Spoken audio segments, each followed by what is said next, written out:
17 अप्रैल वो आखिरी दिन था जब मैंने यहाँ पे अपनी आखिरी कहानी बोली थी।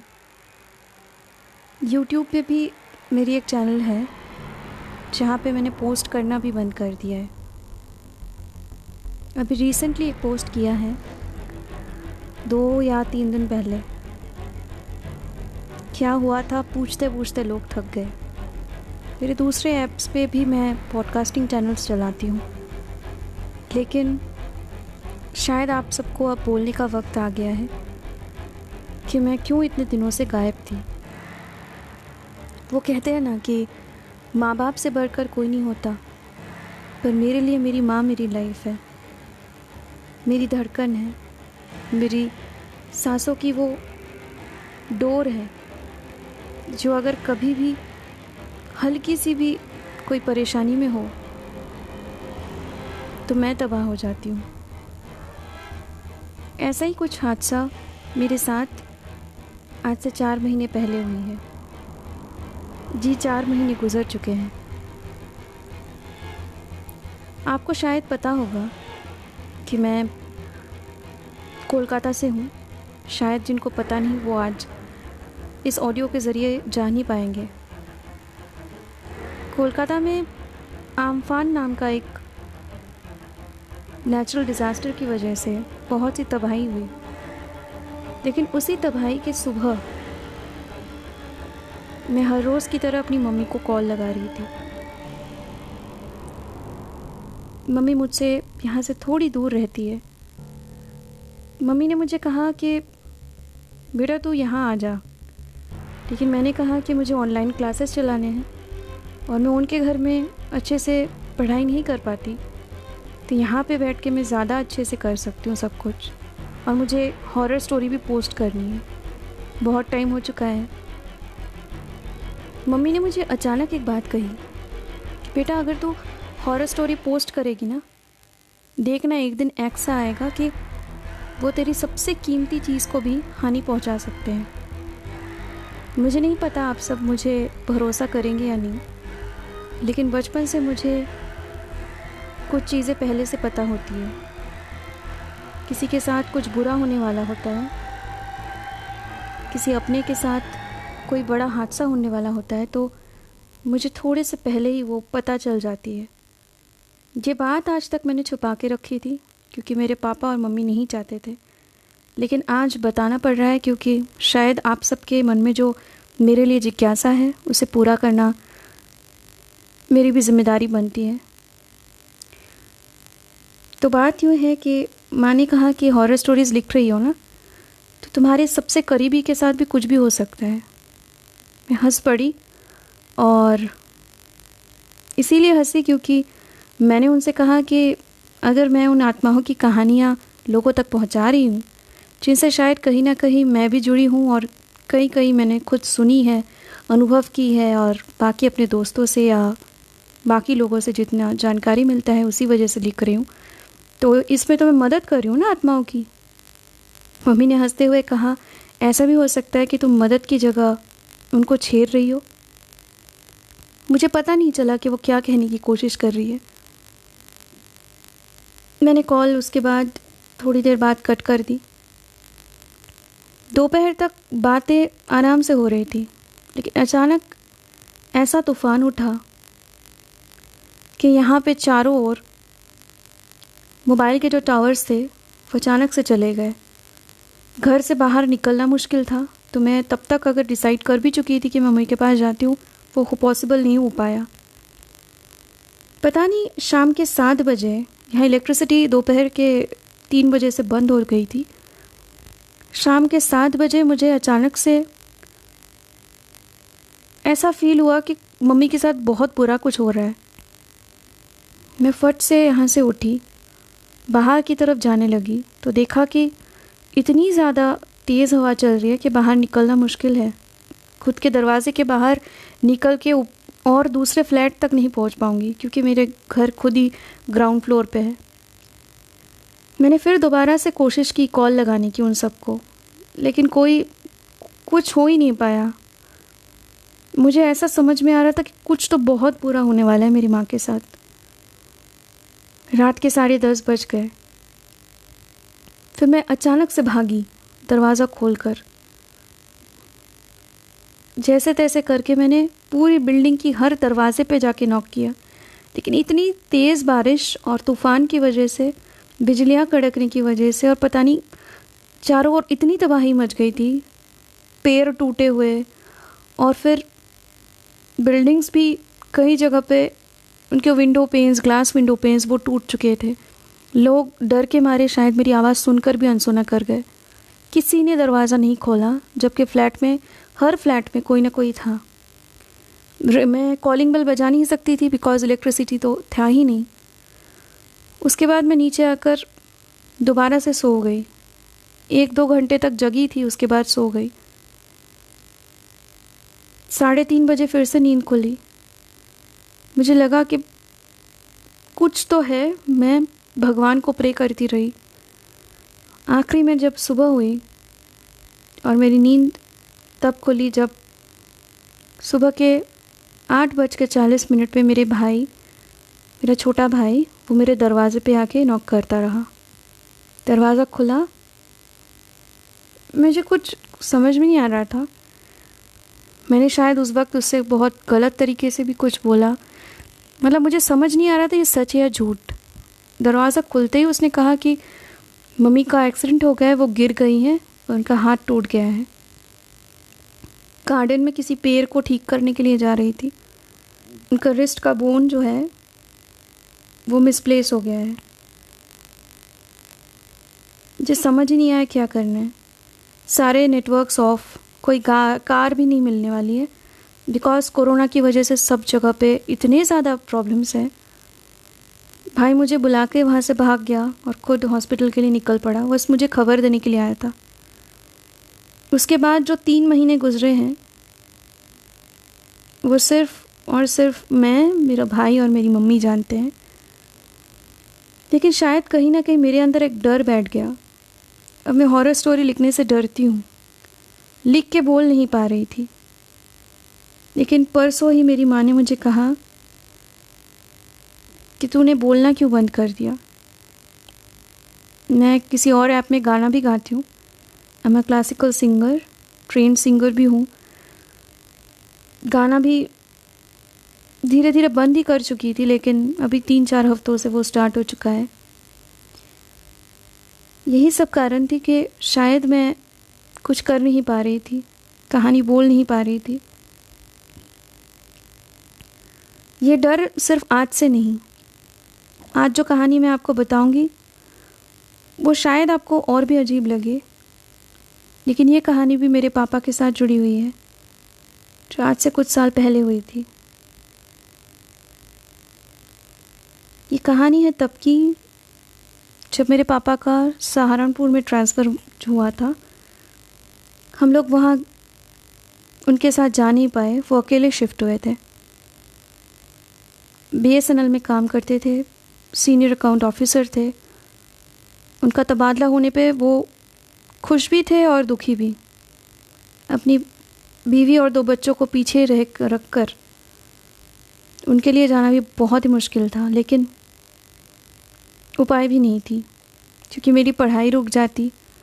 बार बार शिफ्ट होने की वजह से पढ़ाई में अड़चन तो आती ही रहती थी। इसके बाद पापा वहाँ पे जाके एक ऐसे घर में सेटल्ड हुए, उन्हें अचानक से एक 2 माले की बिल्डिंग मिल गई, जिस घर को पता नहीं उन्होंने कहाँ से किसी से सुनकर वहाँ रहने की सोच ली।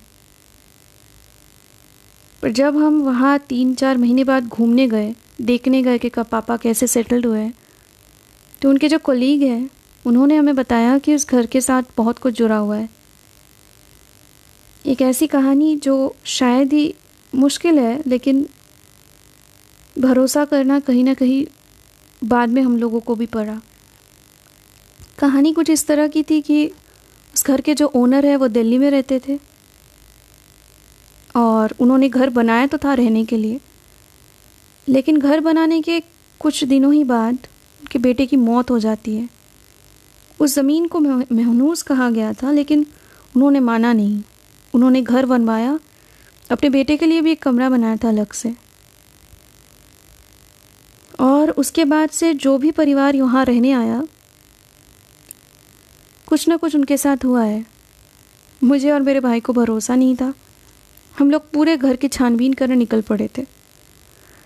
और नीचे के कमरे में पापा सेकंड फ्लोर पे रहते थे, हम फर्स्ट फ्लोर और ग्राउंड फ्लोर पे आके चेक कर रहे थे। तो नीचे के कमरे में हमने देखा कि सारे फर्नीचर्स, यहाँ तक कि अचार का जो बॉटल है वो भी वैसे धरे का धरा पड़ा हुआ है।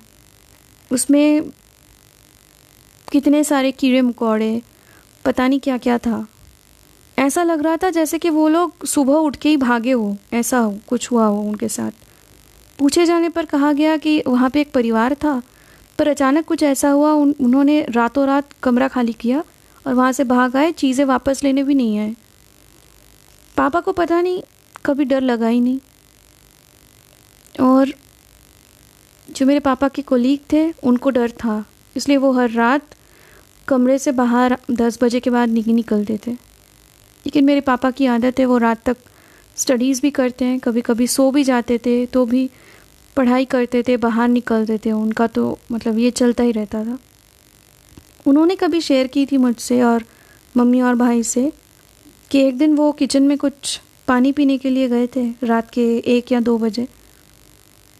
पीछे मुड़ते ही उन्हें लगा कि कोई भाग कर चली गई, एक लड़की, एक साया। उन्हें लगा कोई लड़की है या कुछ और। बाहर आके उन्होंने कुछ महसूस ही नहीं किया, लेकिन उसके बाद उन्होंने काफ़ी बार ये चीज़ें नोटिस की। ये सब कहानी सुन के मैं और मेरे परिवार तो घर वापस आ गए थे, लेकिन मैं पापा के लिए डरती थी, हर रोज़ डरती थी। क्योंकि कहीं ना कहीं मुझे फ़ील हुआ, क्योंकि मैं उस घर के जो छत पे एक छोटा सा कमरा है, वहाँ मैं कुछ ढूंढने गई थी। तो वहाँ पे मुझे एक गुड़िया मिली थी, कुछ कांच की चूड़ियाँ और पता नहीं कुछ और चीज़ें भी देखी थी। और जैसे मैंने झांक के, उस खिड़की में जाली लगी हुई थी, तो वहाँ से झांकने की कोशिश की, तो वहाँ से मुझे कुछ ऐसे ही साया दिखा था जो मैंने किसी से शेयर नहीं की थी। मुझे भी डर था कि उस घर में कुछ है, लेकिन पापा को डराना नहीं चाहती थी। वहाँ से वापस आने के बाद मेरे पापा और 1.5-2 साल वहाँ पे रहे, लेकिन जितने टाइम वो वहाँ पे रहे, एक के बाद एक चीज़ें होती रही। मेरे जिस मम्मी की कभी कोई प्रॉब्लम हुई नहीं थी, उनको भी ट्यूमर हो गया, क्रिटिकल कंडीशन में आ गई वो। लेकिन बाद में वो सब ठीक किया गया था। अपने पापा के लिए डरती थी। पता नहीं धीरे धीरे मेरे पापा की आदतें बदलने लगी, बोलने का ढंग उनके, वो बहुत ही गुस्सैल किस्म के थे। वक्त के साथ साथ वो पोलाइट होते गए। ज़िंदगी में कभी उन्होंने स्टाइल नहीं की थी, बहुत सारी चीज़ें भी आती गई। समझ नहीं आ रहे थे कि वो कैसे बदलते जा रहे हैं। वो वापस आना ही नहीं चाहते थे सहारनपुर से, मानो कि वहाँ पे कुछ है जो उनको खींच रहा है। और जब फाइनली वो 2008 में वापस आए, जहाँ पहुँचने के कुछ ही महीनों बाद मेरी दादी की डेथ हो गई। और उसके 1 महीने बाद जब सारा क्रियाक्रम ख़त्म हुआ, मेरे बड़े पापा की मौत हो गई। उसके 4 महीने बाद एक दिन मैंने एक सपना देखा, जहाँ पे मैंने अपने पापा को एक लाश के रूप में देखा। पापा को मैंने सब कुछ बताया, लेकिन उन्होंने भरोसा नहीं किया। और उसके 1 या 1.5 महीने बाद उनका एक एक्सीडेंट हुआ। वो बस से गिर गए और फिर उनको सर पे थोड़ी सी चोट लगी। हमारी बात उन्होंने सुनी नहीं, और ना ही उन्होंने स्कैन किया या स्कैन करवाया, कुछ करवाया। उंगली में थोड़ी सी चोट लगी थी, तो वो ही हम लोगों ने बस ऐसे ही घर पे दवाई की, क्योंकि वो माने ही नहीं जाने के लिए। डॉक्टर को लाते तो भी बहुत बड़ा पंगा होता। तो वहीं पे सब कुछ बात ख़त्म हो गई। इसके कुछ महीने बाद हमें पता चला कि हमारे पापा को इंटरनल हेमरेज हुआ था और वो सेरिब्रल अटैक था। ऑपरेशन हुआ, सब कुछ ठीक हो गया। पापा फिर से शायद ही ऑफिस ज्वाइन कर पाते, लेकिन जिस दिन वो ऑफिस ज्वाइन करने वाले थे उसके एक दिन पहले उनकी मौत हो गई।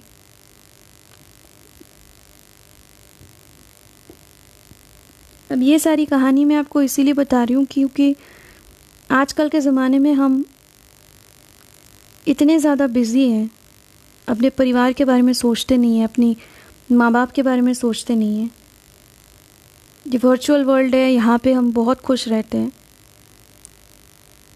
खुद की पहचान बनाते हैं, खुद की खुशियाँ ढूंढते हैं। लेकिन मैं आप सबसे गुजारिश करूँगी कि सब कुछ के बाद अपने परिवार के लिए भी सोचें। मैंने इस लॉकडाउन में एक चीज़ नोटिस की है, हम अपने परिवार से ज़्यादा बाहर के लोगों पे भरोसेमंद हो गए हैं। वो मत कीजिए, परिवार को करीब लाइए। घरेलू हिंसा और जो अत्याचार हम लोग करते हैं अपने परिवार पे, अपने माँ बाप पे कहिए या किसी भी रिश्ते पे कहिए, वो बिल्कुल गलत है। आपकी खुशी और आपकी सच्चाई अगर कोई किसी भी कीमत पर अपना सकता है तो वो सिर्फ आपका परिवार है। अपने परिवार के साथ खुश रहिए। मैं बहुत जल्द और भी बहुत सारी कहानियाँ लेकर आने वाली हूँ, क्योंकि अब शायद सब कुछ ठीक हो चुका है। मेरी मम्मी अब काफ़ी बेटर है, तो अब मैं खुश हूँ। बहुत सारी प्रॉब्लम्स के बाद भी थोड़ी सी खुशी की झलक दिख रही है। आई होप आप सब भी बहुत अच्छे हैं। मेरे साथ बने रहिएगा और इतने दिनों तक मेरे कहानियों का इंतज़ार करने के लिए बहुत बहुत शुक्रिया। मैं सच में बहुत ग्रेटफुल हूँ आप सबके इतनी आशीर्वाद, इतना प्यार मिलने की वजह से। Thank you so much. और अगर आप मुझे यूट्यूब पे सुनना चाहते हैं, विदिशाज़ हॉरर स्टोरीज़ पे क्लिक कीजिए और मेरे यूट्यूब चैनल को सब्सक्राइब कीजिए।